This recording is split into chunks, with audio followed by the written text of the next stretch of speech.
Gentle ones, blessed ones, children of the Most High, I am the one you have known as Mary, Mother of Christ.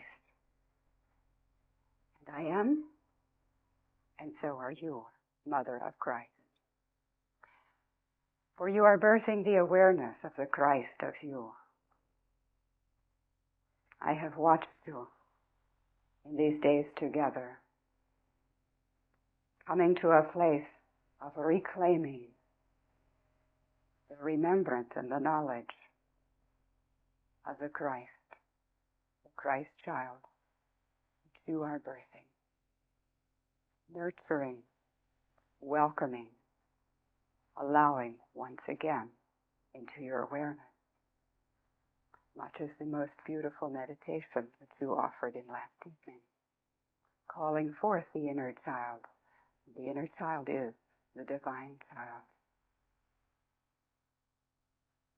Most beautiful what you have been doing in these days together, allowing the Christ, the newborn Christ as you would look upon it, to come forth into feeling and expression, to welcome, to nurture, to guard it, to guide it as it guides you.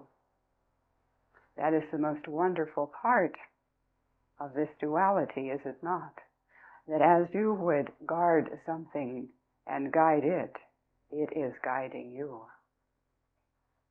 And yet you think that you are doing it. Beloved son, it is wonderful to see you once again. It is good that we meet in this way. It is good always when we speak, which is quite often. But it is a blessing when we can speak in this way, which you know so well. As you have discerned in your speaking with this one has been my son in the lifetime that is so famous, brother to one Yeshua.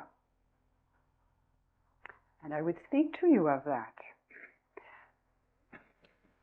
For in the family, as you have known family, you have had the small ones, you have been a small one, you have grown up in family. In the family with siblings, it is most wonderful to watch the certain catalysts that ones will give to each other. Each one, as a small child, even infant, comes with certain abilities, certain personality traits that they say will be the scripting in a lifetime. No two of the siblings are alike, even if they were born at the same time. No two are alike. And so, as brothers, you were most wonderful companions, most wonderful catalysts for each other, most wonderful button pushers. And I, as a mother, I watched. I separated. I loved. It was wonderful to behold, as you have experienced with the small ones growing up. Wonderful to behold how they would interact with each other. This one right here, again, as you have discerned, because this one has brought certain characteristics, traits, even into this lifetime, was very much the intellectual, very much wanting to know how all of the pieces fit together, and very much into his truth. Sometimes the intellects, toe-to-toe, Yeshua and you. And very good, the remembrance that came out of the interchange. As you have been experiencing with the biological families and also with the heart family. For you bring the most wonderful talents from past experiences, past lifetimes, to share with other ones. And there are times when you get very much into your truth. and you would share it with another one, whether they wanted to hear it or not. And they also, in their truth, want to share it with you. And there has been a bit of the sandpapering, the smoothing, as you would rub together, bringing about the most wonderful remembrance of the Holy Child. You have been speaking in these days of Ascension. Most wonderful process of remembrance. As a mother, to this one, to Yeshua, and to others in the family, there were times when I needed to remember Ascension. Times as you have needed to remember Ascension, and you may not have called it that, but you knew that it was most important to allow yourself to come up above the situation and to behold it from a new point of reference. When the small ones were growing, as with any family, there was much of interchange, much of love, much of sharing, much of standing in the truth, toe to toe, and times when it would be verbally defended, the truth that is, small t, to the place where I desired to know some ascension, some peace. And it was not just the family, the biological family, for in those days there was an extended family that was known as family. For others, small ones were taken in as your family. It was an extended family without the boundaries of, well, this is my family. But all of the village children at times would be within our home, other times within someone else's home. So there were many times when we had a multitude of voices. And so the ascension process was most necessary to my peace.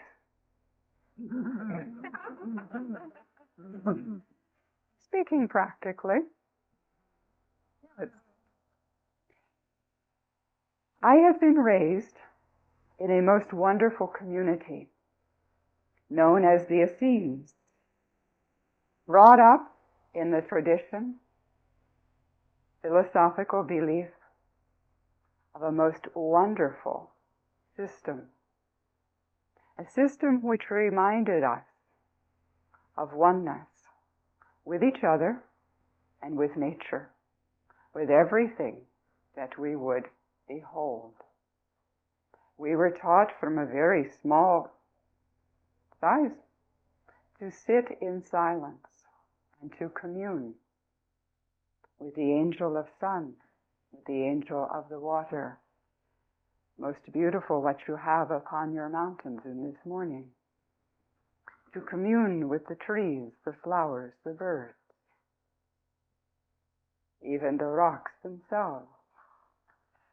And to ask, in a space of oneness,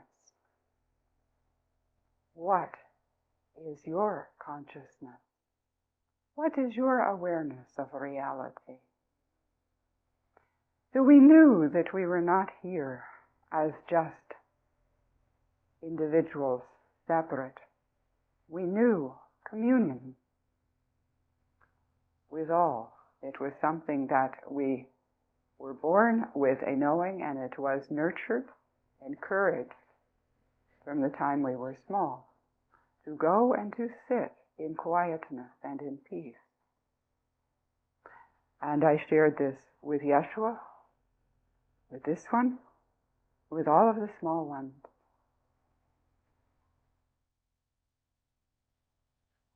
The peace that you know as you allow yourself to breathe in oneness goes beyond the understanding of the world. And as you practice, as we did from the time we could even walk and before, the peace, it is a gift from your divine self, and it leaves you not as you grow in stature. It is a treasure to keep within your heart. It is also a very practical tool in dealing with all of the voices of the world. So I knew Ascension process. It was not called that. You know Ascension process. It has not been called that in ordinary terminology.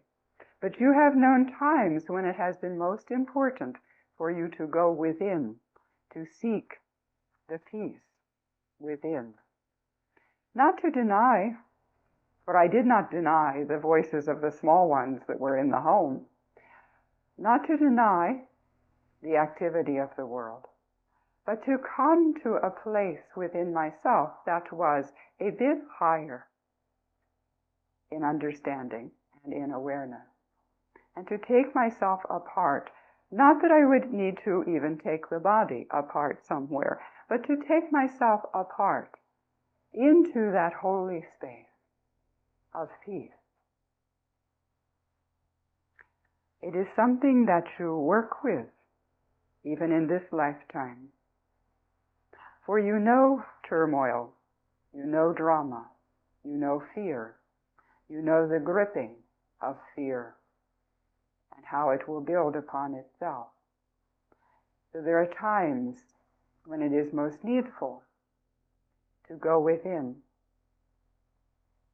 and to know the peace that endures.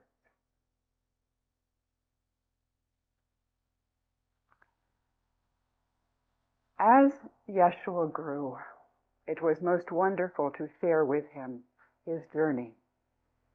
For he came as a small one, with the agreement that he would know human experience, that he would walk, run, play, climb the trees, swim in the flowing water, experience all that the physicality had to offer, and that he would experience relationships such as with a brother,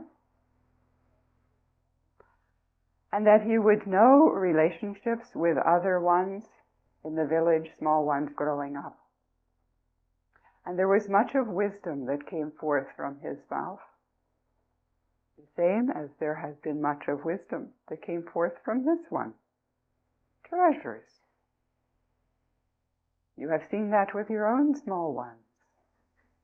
They open their mouth and it is most wonderful what they share with you. It is from the innocence of the heart. And Yeshua did this. Also James. All of the ones.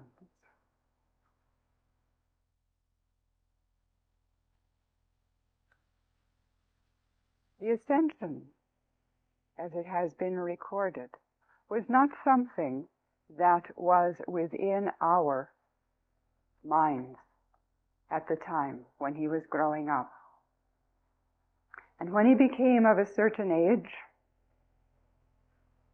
took upon himself the claiming of manhood, traveled to far countries to study with masters and teachers.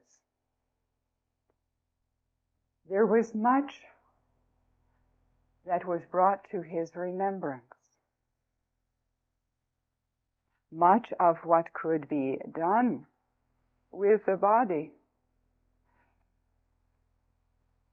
knowing that you are the spirit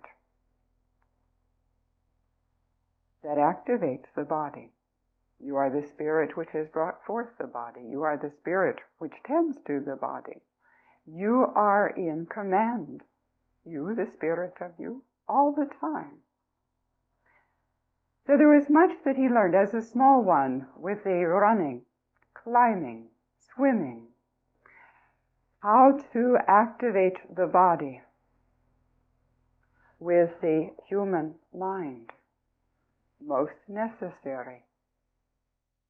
Then, as he studied with the masters, he learned how to activate the body with the mind, not human, the spiritual mind, the expanded mind, the mind that is not controlled by belief system within this point of reality.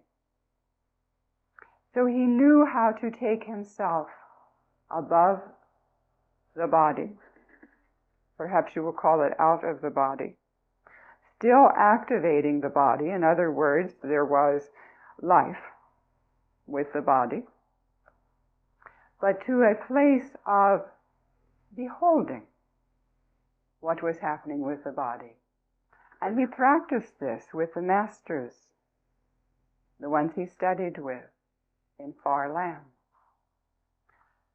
And he remembered, for in truth it is a remembrance, how to behold what is happening, how to change vibrations,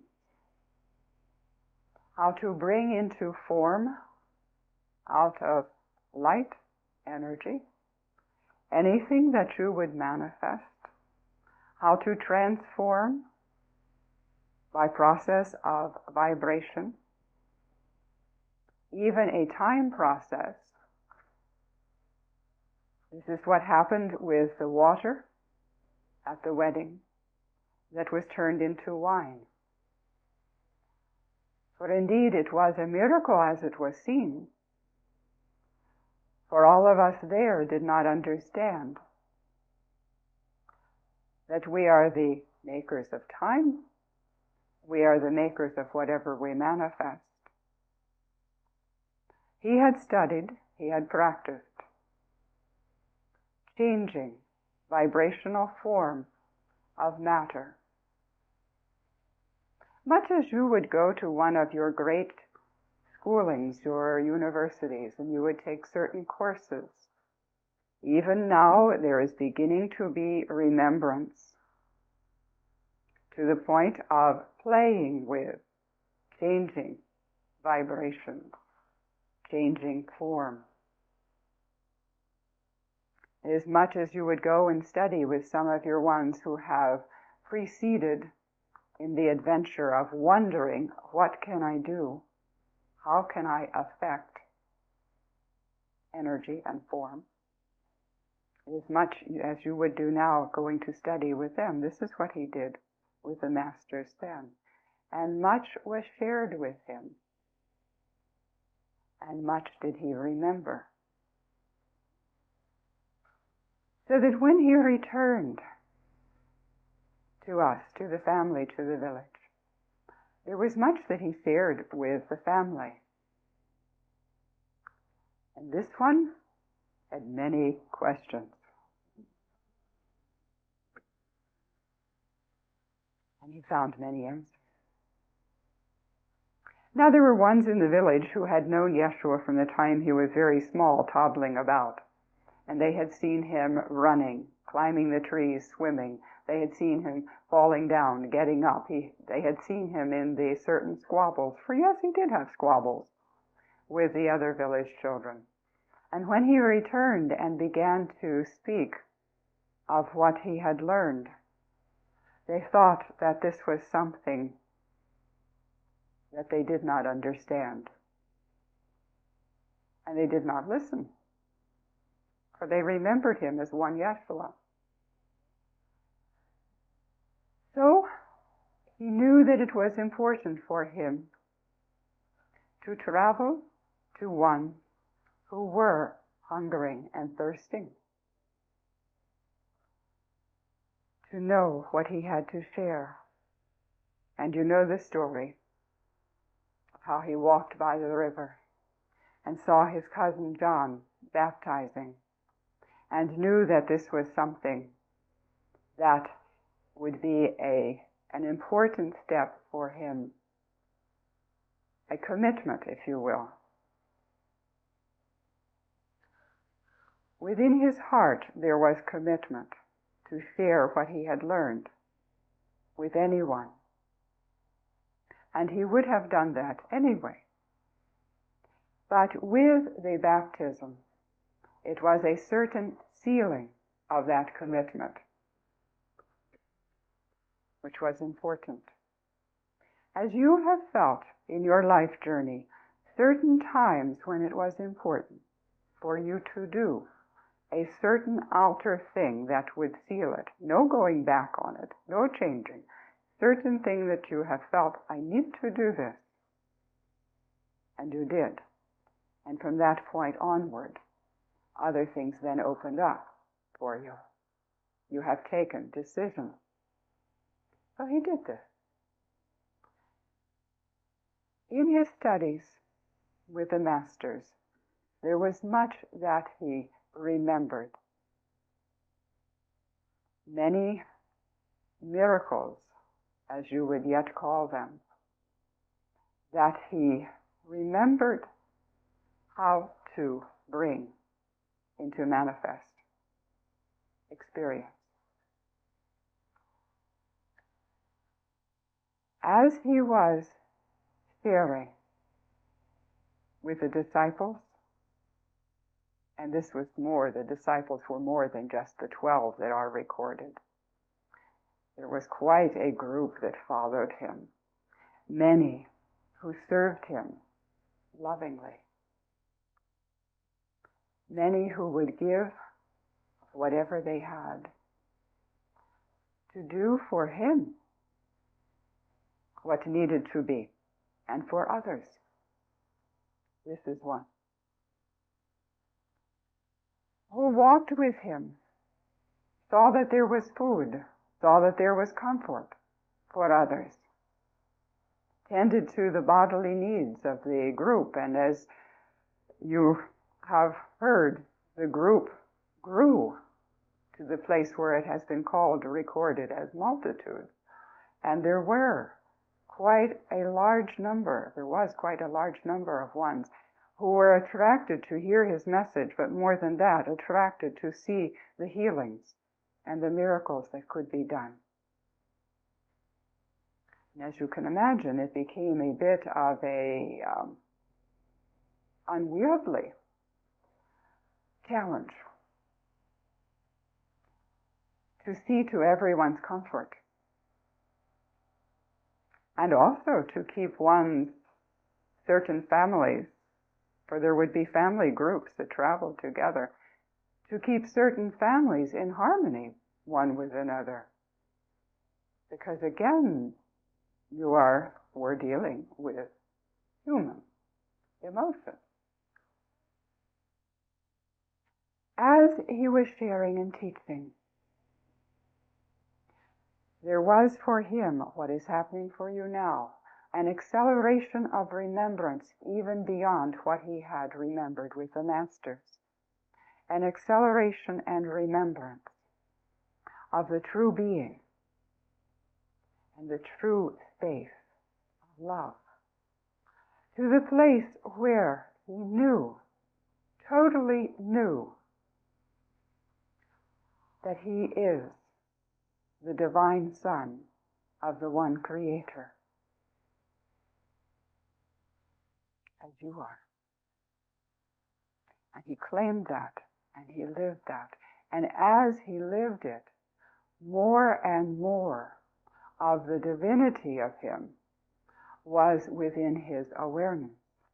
For as you will allow a small bit, a crack in the door or the window, a small bit, it grows and forces open more and more of the door of the awareness. It grows upon itself. This is what is happening with you. This is what happened with him. To the place of the transfiguration, where he knew himself to be divine light, coalesced into form. And he knew, because of his oneness with the Father, you will call it the meditation, but it was a meditation that was ongoing, always. He became so open to the divine light of him that when the disciples looked upon him, there was seen the light the transfiguration.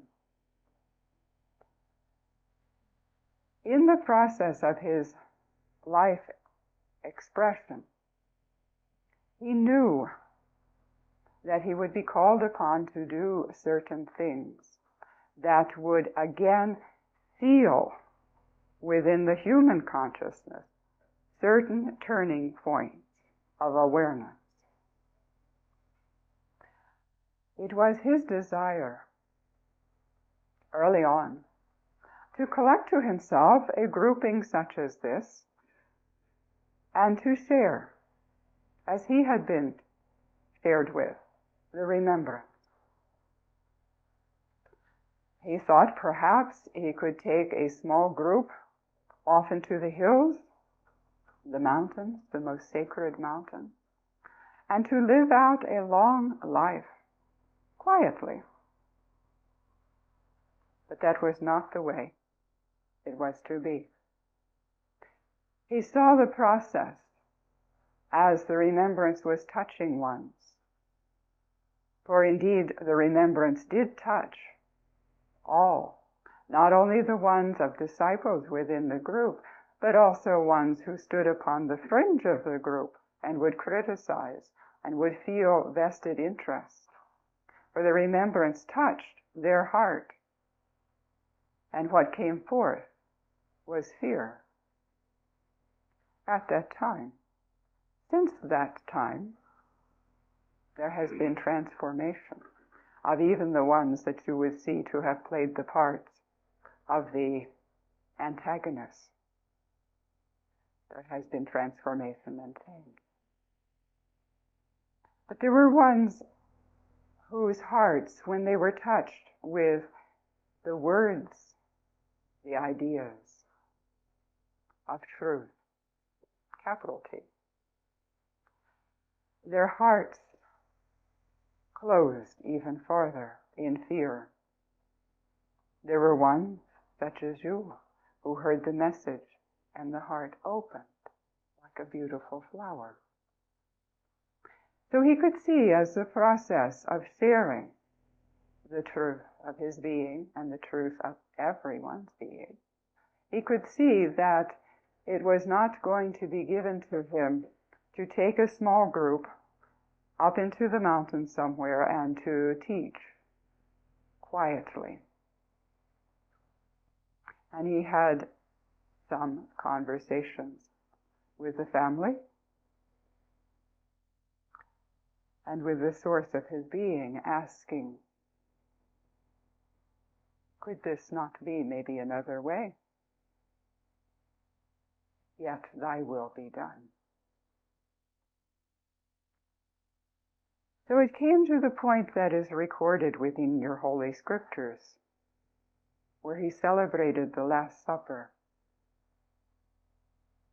with his disciples, a whole grouping, not just the 12, not just 12 plus the serving maids, as sometimes has been said, but a whole group of most wonderful friends.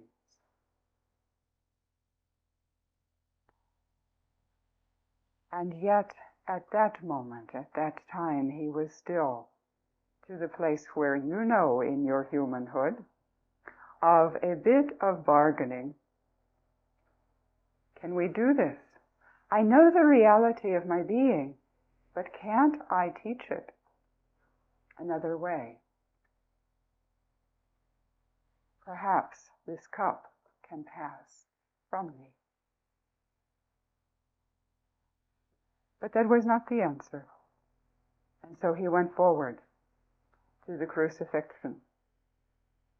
Now the crucifixion, most torturous in physical experience for the body, usually very painful to the place of final release, of suffocation. But Yeshua, because of the practicing he had done with control over the body and removal of consciousness from the body, was able to take himself above the body and to allow it to do what it needed to do.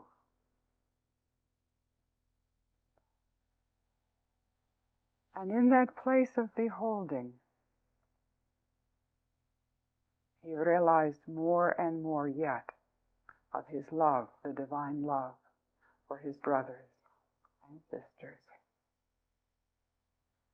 For you know the saying that is recorded, Father, forgive them, for they know not what they do. And there was great, great love in his heart. And he allowed the body to do what it needed to do. And you know the story of how it was taken down and placed in a cave. For in those times, we did not do what you do now with the bodies.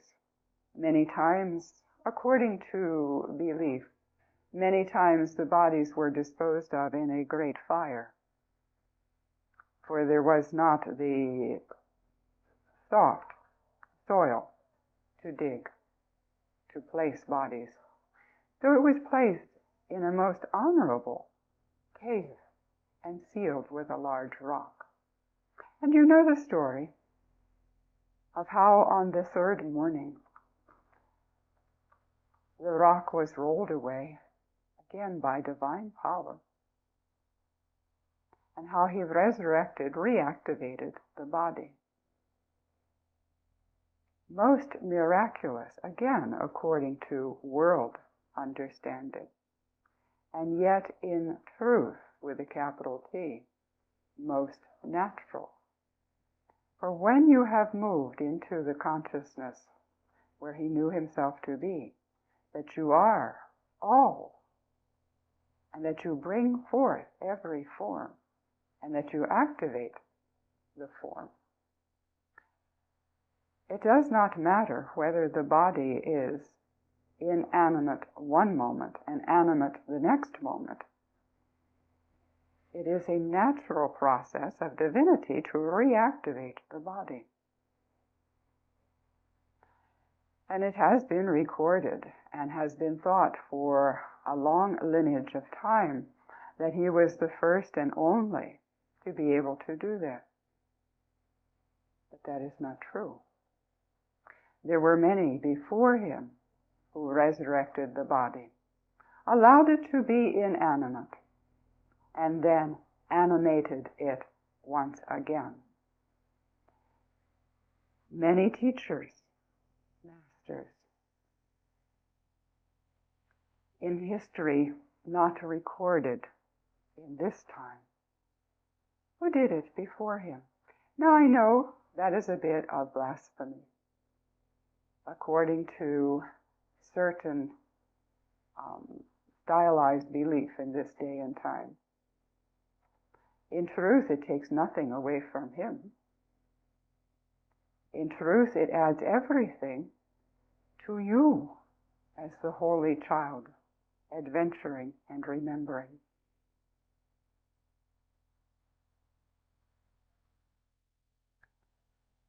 It was a natural process to reactivate the body, to resurrect it,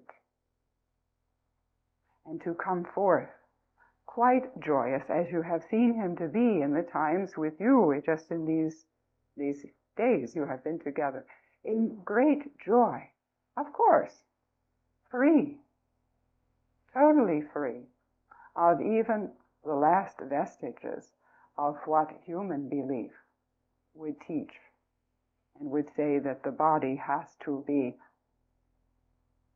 controlled by certain physical laws.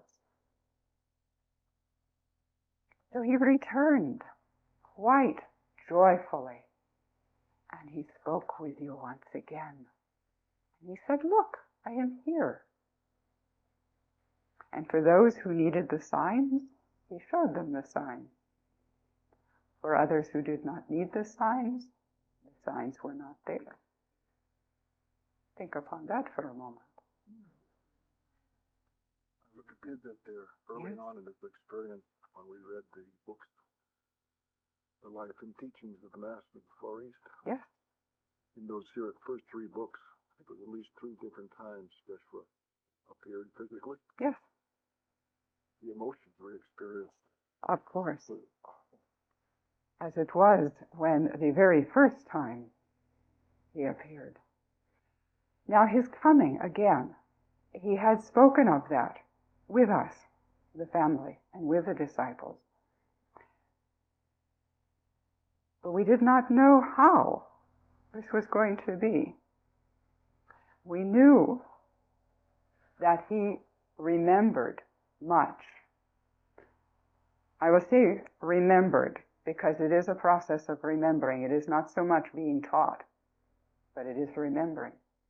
And we knew that when he had studied, there was much that he had remembered. And so he said, if I go away, I will return again. And we thought, same as you have felt with your mother, that there will be a presence. I knew this from my experience of other loved ones who had deceased the body. So when he spoke, if I go away, I will come again, I knew that yes, always the love that we shared, I would know that, and I would feel his love as he would feel mine, as you know with the small ones that you have had, and with the loved ones being your parents, that the love bond is never gone. So I knew that that would always be with me. But when he did make physical appearance, most wonderful, and there was the emotion that you have spoken of, and there was the releasing of old belief that what society had told us for so many generations, that the body, once it is released, you don't see that again. And we did. And there was a great, great emotion, energy that was released in love, and an ascension that was known at that time. Not of the body, but of the Holy Child thinking itself to be constrained. So he walked amongst us again. He reached out, he hugged, he touched, he laughed, he sang. He loved to sing. He loved to laugh. And he did that once again, of course, and still does. And there came a time, a very holy time, a time of high vibration, with a group of you. Hear that well. When he was speaking of the Father and of the remembrance from beyond time and the unlimited love and the unlimitedness of the Spirit.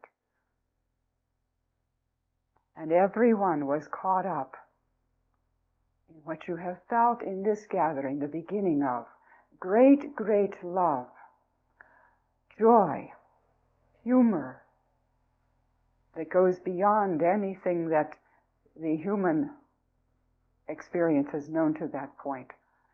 Great upliftment of vibration. That deep breath that is taken within the physical body, yes, but within the soul. And everyone was caught up in that vibration, including Yeshua.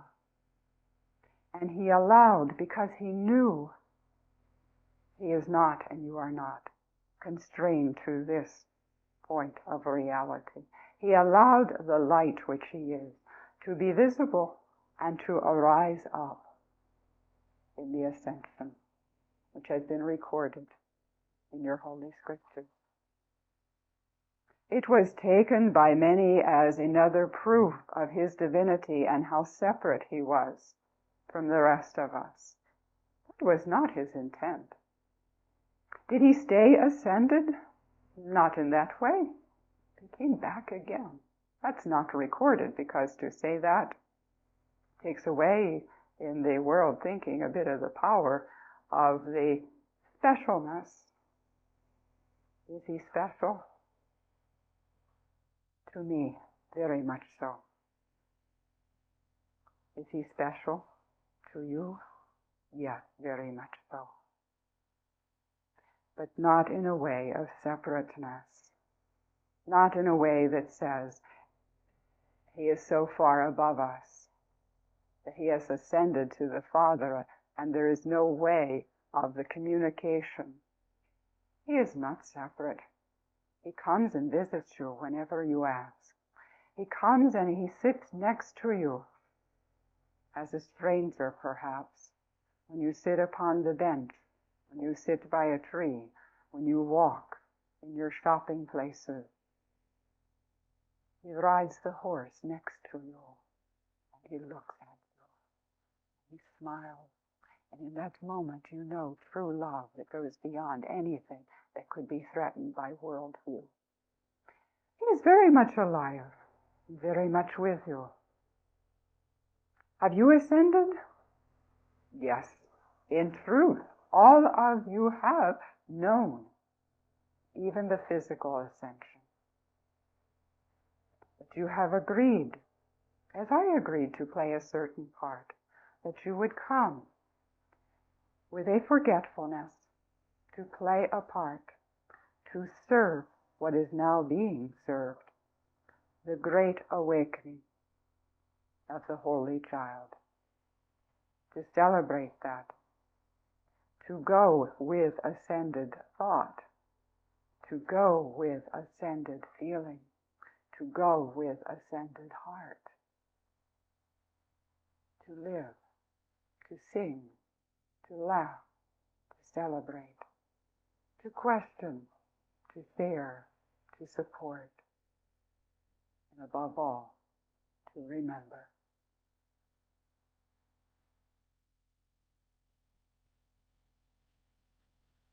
Know you the great love that the so-called unseen ones give to you? I, as I am not speaking in this way, know you the great love that I have for you. Feel it. Take it deep within your heart. For always I am with you. Always I work with you and through you as you allow me to. I nurture.